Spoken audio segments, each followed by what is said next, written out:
पत्थर के जिगर वालों गम में वो रवानी है, खुद राह बना लेगा बहता हुआ पानी है।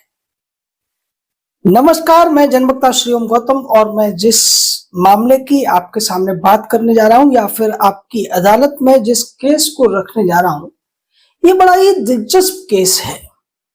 भारत के इतिहास में पहली बार देखने को मिल रहा है कि राज्य सरकार के खिलाफ एक हाई कोर्ट पूरी तरीके से एक बड़ी और न्याय की लड़ाई लड़ता हुआ दिखाई दे रहा है। एक तरफ राज्य सरकार है जो जजों को निशाना बना रही है, जनता को निशाना बना रही है, और दूसरी तरफ एक हाई कोर्ट है जिसके जज पूरी निष्ठा के साथ संविधान का पालन करते हुए राज्य सरकार के संविधान विरोधी फैसलों या कृत्यों के खिलाफ डटकर चट्टान की तरह खड़े होते हुए और बड़े फैसले, कड़े फैसले लेते हुए नजर आ रहे हैं। मैं बात कर रहा हूं मद्रास हाई कोर्ट और तमिलनाडु सरकार की। आपको याद होगा कि तमिलनाडु सरकार ने मद्रास हाई कोर्ट की मदुरई बेंच के जज जस्टिस जी.आर. स्वामीनाथन के खिलाफ संसद में एक महाभियोग का प्रस्ताव भी पेश कर दिया था। हालांकि उसके खिलाफ गृह मंत्री ने भी बयान दिया कि यह पास नहीं हो सकता है। तमाम रिटायर्ड जजों ने भी इस बात पर सवाल उठाए थे और डीएमके का साथ देने वाले तमाम राजनीतिक दलों को लानत मलानत भी भेजी थी कि आप लोग संविधान का तो कम से कम सम्मान कीजिए। अब इसी मामले में एक और गहरी चाल या फिर साजिश जस्टिस जी.आर. स्वामीनाथन के खिलाफ होती हुई जब दिखाई दी तो मद्रास हाईकोर्ट के चीफ जस्टिस मनीन्द्र मोहन श्रीवास्तव और जस्टिस अरुल मुरुगन की पीठ ने इस साजिश को पूरी तरीके से नाकाम कर दिया। मामला यह था कि चेन्नई में 8 जनवरी से चेन्नई बुक फेस्टिवल शुरू होने वाला था और इस बुक फेस्टिवल में तमिलनाडु के मुख्यमंत्री एम.के. स्टालिन को आना था। उससे बड़ी खबर यह थी कि एक पुस्तक रिलीज होने वाली थी इस फेस्टिवल में जस्टिस जी.आर. स्वामीनाथन के खिलाफ, जिसमें उन्हें आरएसएस के एजेंट के तौर पर दिखाने की कोशिश की गई है और ये कहने की कोशिश की गई कि वो पक्षपातपूर्ण हिंदुओं के पक्ष में फैसले लेते हुए नजर आ रहे हैं।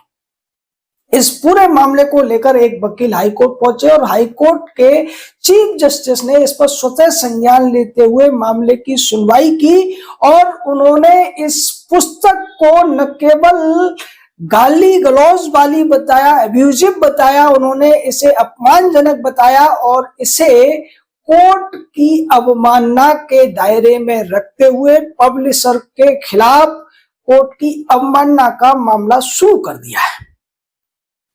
जस्टिस मनीन्द्र मोहन श्रीवास्तव ने साफ किया कि इस तरीके से किसी भी जज को अपमानित करना, उनको टारगेट करना, उन पर झूठे आरोप लगाना सरासर संविधान के खिलाफ है और इसकी इजाजत नहीं दी जा सकती है।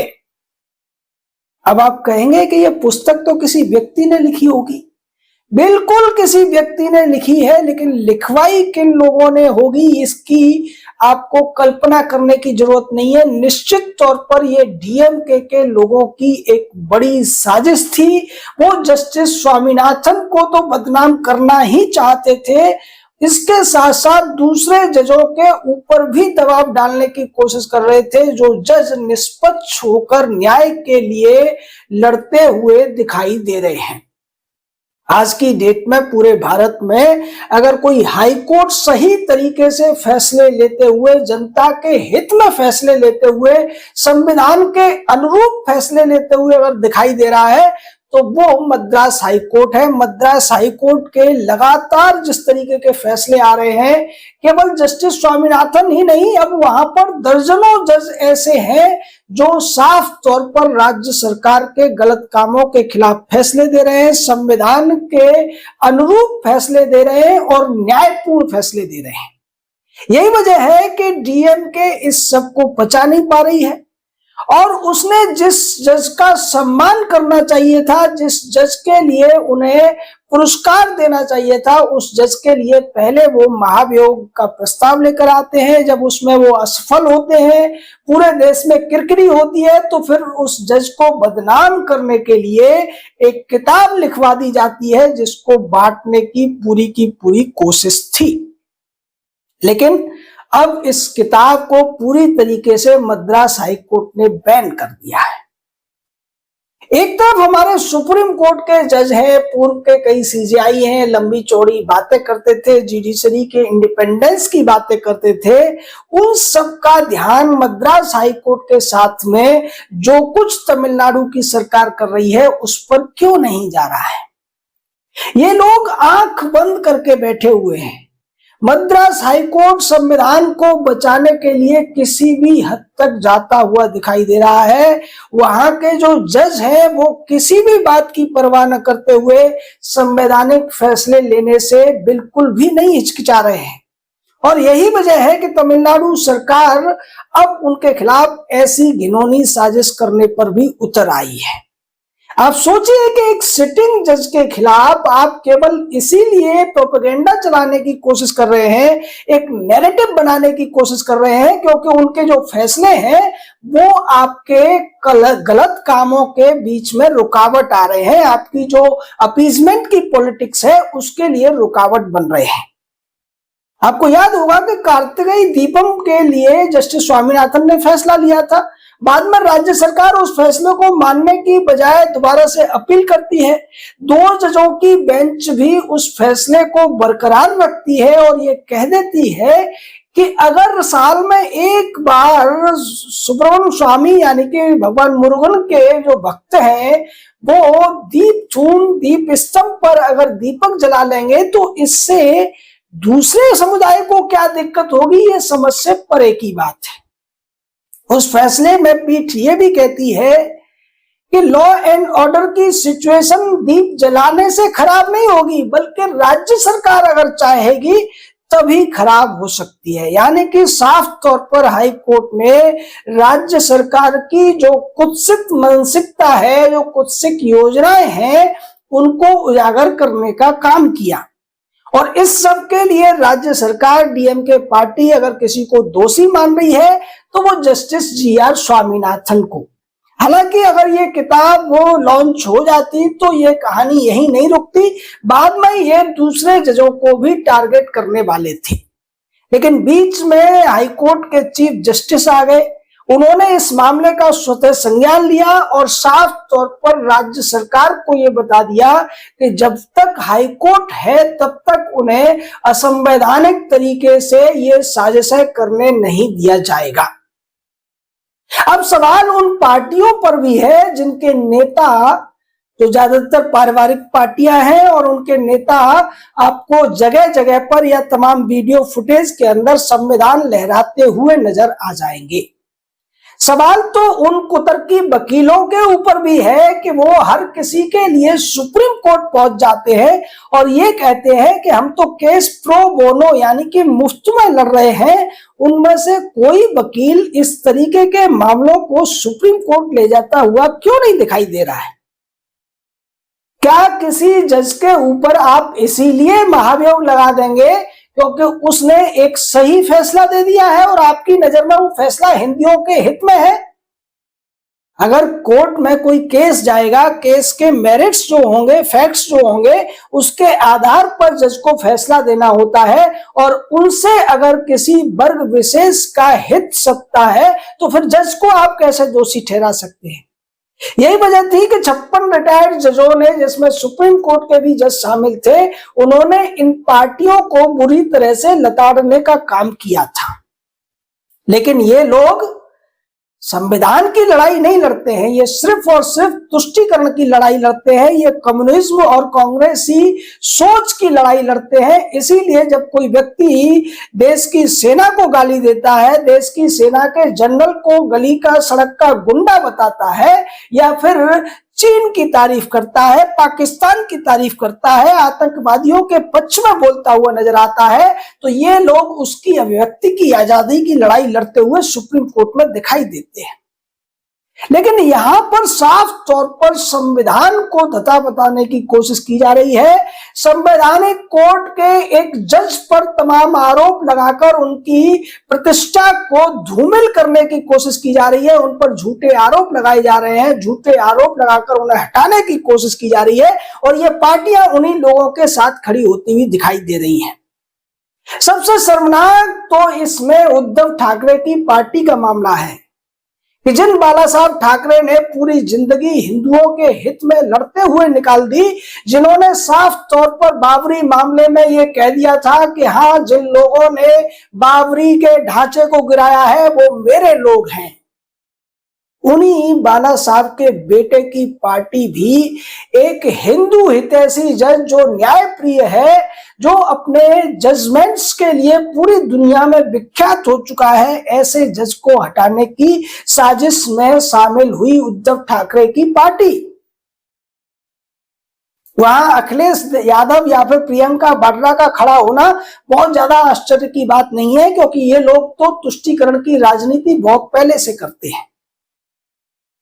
लेकिन जो हिंदुओं की बात करके जो पार्टी बनी वो अगर ऐसा करती है, आप सोचिए, इस देश में सनातनियों की संख्या 100 करोड़ से ज्यादा बताई जाती है, लेकिन सनातनी परंपरा के लिए अगर कोई अच्छा निर्णय आता है तो उसके पक्ष में खड़े होने वाले लोग कितने कम हो जाते हैं। हम पिछले 1 महीने से ये सारे मुद्दे उठा रहे हैं, क्योंकि जब जस्टिस स्वामीनाथन के बारे में पूरी जानकारी बाहर आई तो हमें भी आश्चर्य हुआ कि एक जज जिसने पिछले 8 सालों में 1.25 लाख से ज्यादा केसों का निपटारा किया। आप सोचिए, हाईकोर्ट और सुप्रीम कोर्ट का जो वर्किंग डे होता है वो 20 दिन का होता है महीने में मुश्किल से, उसके अलावा 2 महीने की छुट्टियां पड़ जाती हैं, लगभग 10 महीने काम होता है और 10 महीने में अगर कोई जज 15,000 केसेस एवरेज पर ईयर निपटा रहा है तो आप उसको सम्मान देने की बजाय उसे हटाने की साजिश कर रहे हैं। जिस देश में 5.5 करोड़ केसेस पेंडिंग है अदालतों में और जजेस की समझ में नहीं आ रहा है कि इन पेंडेंसी को कैसे खत्म किया जाए, उसी देश में एक हाई कोर्ट के जज इतनी मेहनत करके केसेस को निपटाने का न केवल काम करते हैं बल्कि एक एग्जाम्पल भी सेट करते हैं कि भारत के अगर 850 जजों में से 100 जज भी उनके जैसे हो जाए तो पेंडेंसी लगभग खत्म हो जाएगी 2-4 सालों में। उनके खिलाफ कैसी कैसी साजिशें हो रही हैं। तमाम हमारे मित्र हैं वो मांग करते हैं कि जस्टिस स्वामीनाथन को सुप्रीम कोर्ट लाया जाए, उनको भारत का सीजीआई बनाया जाए। वो लंबी कहानी है, क्योंकि अभी वो 8 साल उन्हें हुए हैं हाई कोर्ट का जज बने हुए, उन्हें लंबा सफर तय करना है। लेकिन उससे पहले जज रहते हुए जो उन्हें मौका मिलना चाहिए, जिसकी उनकी कामों की सराहना होनी चाहिए, उसकी बजाय उनके राज्य की जो सरकार है हर वो कोशिश घिनौनी साजिश करती हुई नजर आ रही है उन्हें हटाने के लिए जो वो कर सकती है। ये जो किताब लिखी गई थी इसमें उन्हें बुरी तरीके से अपमानित करने की कोशिश थी, लेकिन हाईकोर्ट के चीफ जस्टिस ने उस साजिश को पूरी तरह से नाकाम कर दिया है। हम इसीलिए कहते हैं कि जनता का जागरूक होना बहुत ज्यादा जरूरी है। जनता अगर जागरूक होगी तो अखिलेश की पार्टी से, कांग्रेस पार्टी से या दूसरी तमाम पार्टियों को जिन्हें लोग वोट करते हैं उनसे सवाल जरूर पूछेगी कि क्या आप इस देश में न्याय नहीं होने देना चाहते हैं? क्या आप एक जज के खिलाफ इसीलिए खड़े हो रहे हैं क्योंकि वो जज मेहनत करके लोगों के केसेस को निपटाने की कोशिश कर रहा है? प्रैक्टिकली इस चीज को लोग समझ नहीं पा रहे हैं कि एक जज अगर एक साल में 15,000, महीने में 1200 से 1500 केस निपटा रहा है तो आप सोचिए कि वो कितनी ज्यादा मेहनत करता होगा। हमने एक वीडियो में बताया था कि कितने डाउन टू अर्थ हैं जस्टिस जीआर स्वामीनाथन। वो एक शर्ट और नीचे जो लुंगी वहां तमिलनाडु में चलती है अंग वस्त्रम, उसको बांधकर कार्यक्रमों में जाते हैं। एक और बड़ी बात है, उनका एक बच्चा है जो पूरी तरीके से स्वस्थ जिसे नहीं कह सकते हैं, बोल नहीं पाता है बेचारा, सुन नहीं पाता है। आप सोचिए ऐसे बच्चे के पिता के ऊपर क्या बीतती होगी। उसके बावजूद वो इतना समय निकालकर अगर लोगों के न्याय के लिए जुटे हुए हैं, उनके खिलाफ जो साजिश कर रहे हैं, आप उन्हें क्या कहेंगे। हमारी नजर में वो इंसान नहीं हो सकते। घिनौनी राजनीति हमने खूब देखी है, लेकिन इस स्तर की राजनीति, इसे तो घिनौनी से भी निकृष्टतम कहा जा सकता है, जो डीएमके पार्टी करती हुई नजर आ रही है। लेकिन इस बार उनकी चाल एक बार फिर से पूरी तरीके से नाकामयाब हुई है। मद्रास हाई कोर्ट के चीफ जस्टिस अरुण मुरुगन ने जो फैसला लिया है, बहुत ही स्वागत योग्य है और देश के लोगों को ऐसे जजों के साथ निश्चित तौर पर खड़े होना चाहिए, क्योंकि जब तक जनता का समर्थन नहीं मिलेगा तब तक ये जो परिवारवादी पार्टियां हैं ऐसी ही साजिश करती रहेंगी। आपका इस पूरे मामले पर क्या कहना है, अपनी राय दीजिए, हमारे साथ जुड़े रहिए। जय हिंद, जय भारत।